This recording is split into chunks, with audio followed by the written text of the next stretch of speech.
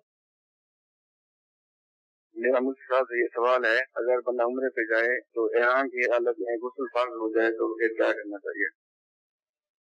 ٹھیک ہے، مزید۔ نماز تشریف پڑھتے ہوئے بجلی بند ہو گئی، اندھیرا ہو گئی، لائٹ آن کرنی ہے، کیا طریقہ کریں گے؟ نماز چھوڑ کر لائٹ آن کریں گے یا اسی طرح نماز پڑھ لیں گے؟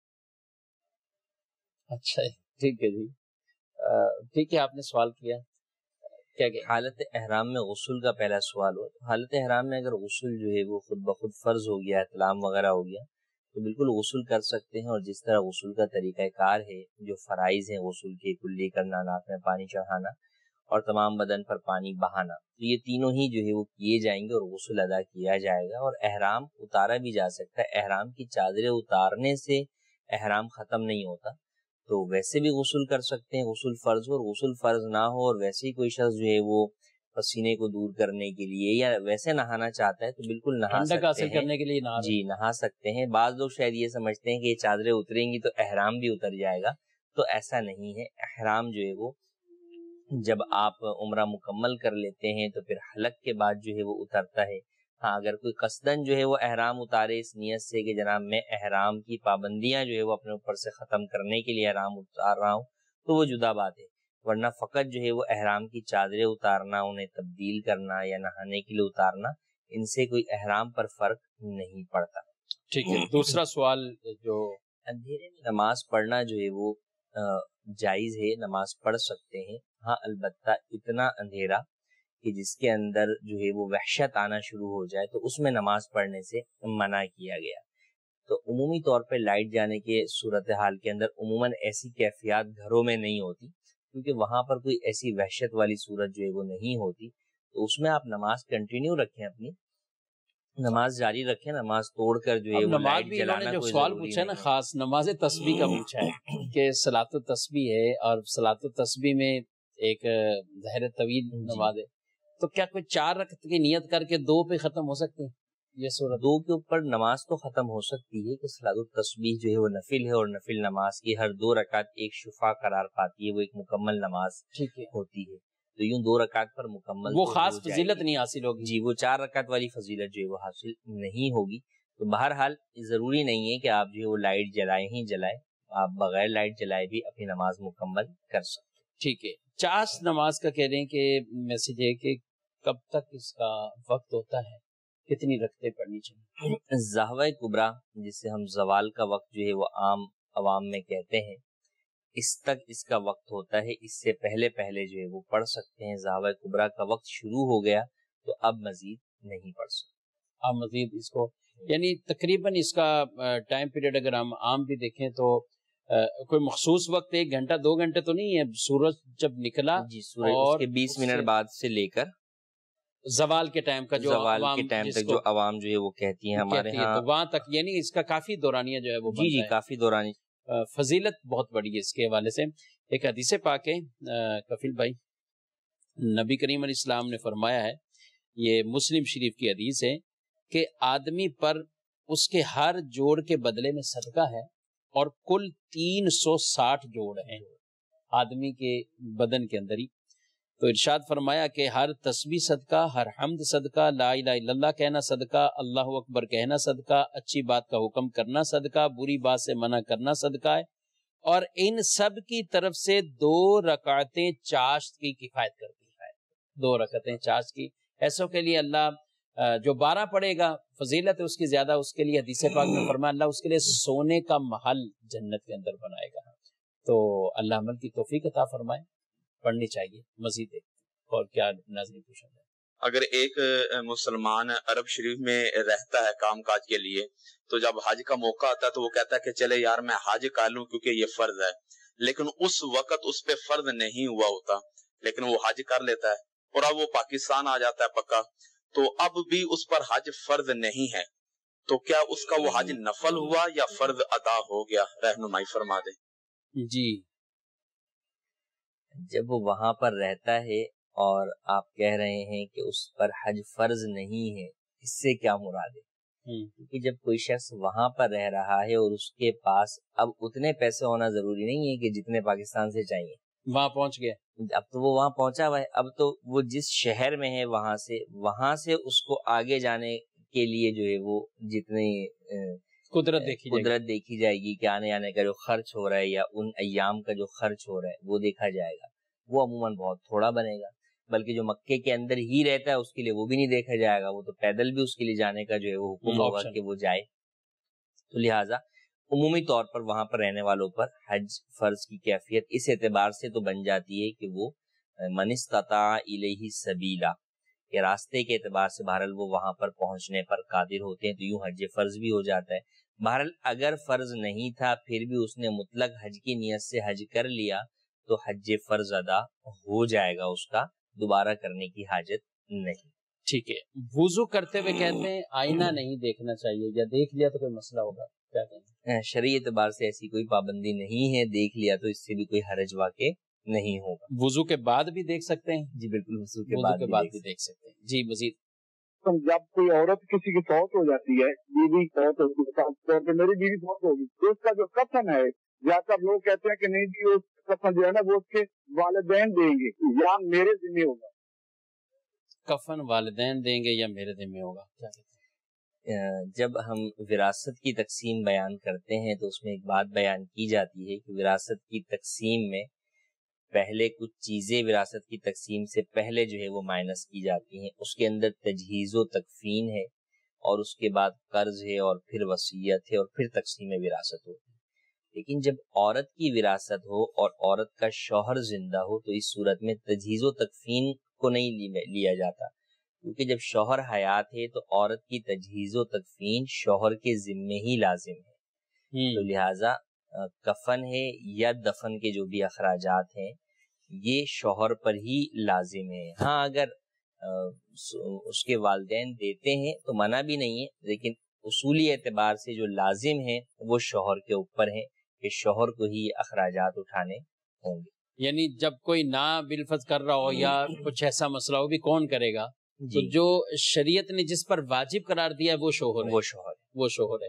اصل میں کئی خاندانوں میں ایک جیسے رواج ہے اور انداز ہے کہ یعنی آخری جو دلہن اپنے گھر سے لباس اور گھر سے رخصت ہو کر آئی تو اسی طرح اس کے جو میکے والے ہیں، یہاں تک کہ دلہن کی بات نہیں ہے، برسوں گزر جائے بوڑھی بھی ہو جائیں تو اب ان کے میکے والے کون ہیں، ان کے بھائی وغیرہ جو بھی، تو وہ کفن کا اہتمام کرتے ہیں اور کوئی منع بھی اس میں نہیں کرتے، تو کوئی حرج نہیں اس میں، شرعی اعتبار سے کوئی ممانعت نہیں ہے۔ ہاں لازم جو ہے وہ اس پر ہے، اگر یہ بات آ جائے کہ بھائی میں دوں گا مجھ پر لازم ہے تو پھر سامنے والوں کو بھی اس کی بات کا خیال رکھنا چاہیے، ٹھیک ہے لازم اس پر ہے، ٹھیک ہے اگر وہ کہتا ہے کہ میں اپنی بیوی کو دینا چاہتا ہوں تو بالکل اسے دینا۔ ہاں تو اس میں ضد نہیں کرنی چاہیے، بعض کا کفن کی چادریں صرف دے دیتے ہیں باقی نہیں دیتے، وہ یہ تجہیز و تکفین کا تو ایک پورا ہے نا کہ اس کی تدفین اور یہ سب معاملات، تو یہ جو انہوں نے ہمارے کالر اسلامی بھائی انہوں نے جو بات کی ہے تو یہ صرف کپڑے کے حوالے سے یہ بحث مباحثہ رہتے ہیں۔ بہرحال حکم شرعی آپ تک پہنچ چکا ہے، مزید کال۔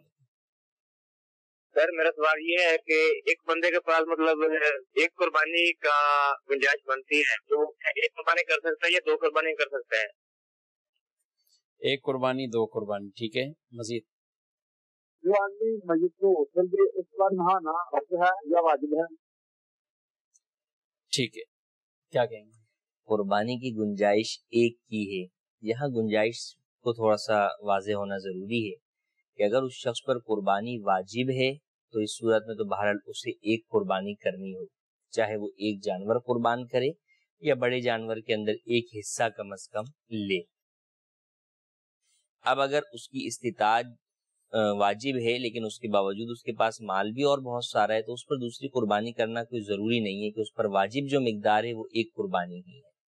ہاں زیادہ کرنا چاہے تو بالکل کر سکتا ہے، وہ نفل قربانی ہو جائے گی، اس کا اسے ثواب جو ہے وہ ملے گا۔ اور اگر کسی کے اوپر قربانی واجب نہیں ہے پھر بھی اس کے پاس استطاعت ہے کہ وہ قربانی جو ہے وہ کر سکتا ہے، قرضہ اگرچہ اس کے اوپر بہت سارا ہے لیکن ابھی اس کے پاس اتنا مال ہے کہ قربانی کر سکتا ہے، تو اس صورت کے اندر اس کی نفلی قربانی ہوگی، وہ کر سکتا ہے، ایک بھی کر سکتا ہے، ایک سے زائد بھی جو ہے وہ کر سکتا ہے، جبکہ جن کا قرض وغیرہ ہے ان کی طرف سے اس کو اجازت ہے کہ بھئی ٹھیک ہے ٹائم پیریڈ ہے تو فلاں ٹائم پر تم قرض ادا کر دینا، اس سے پہلے ہمیں حاجت نہیں ہے، تو اس صورت کے اندر کوئی حرج نہیں۔ میت کا غسل، میت کو جس نے غسل دیا اس پر غسل فرض یا واجب نہیں ہوتا، ہاں اس کے لیے غسل کر لینا بہتر ہے، لیکن اگر وہ نہیں بھی کرتا تو وہ کوئی ناپاک یا جو ہے وہ ایسا نہیں ہے کہ اس کے اوپر غسل لازم ہے۔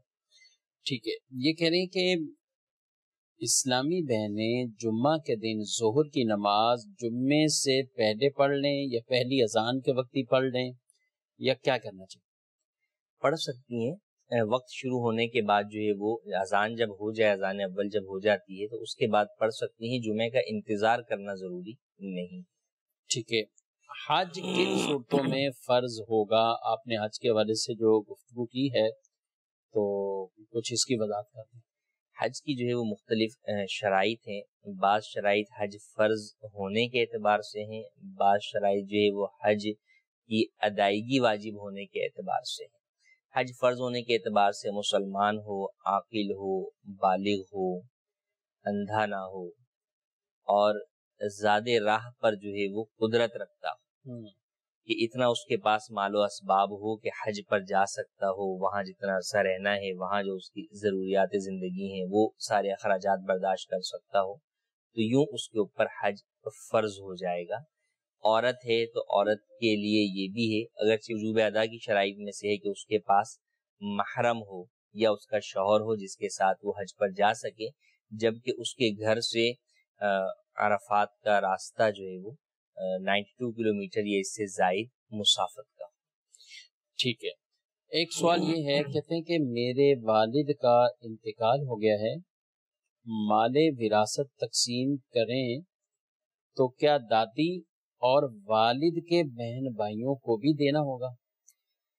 جب والد کا انتقال ہوا تو اگر اس وقت دادی حیات تھیں یا بیوی ہیں تو بہرحال انہیں تو حصہ دینا ہوگا دادی کو، یوں ہی اگر دادا حیات ہیں تو انہیں بھی حصہ جو ہے وہ ملے گا۔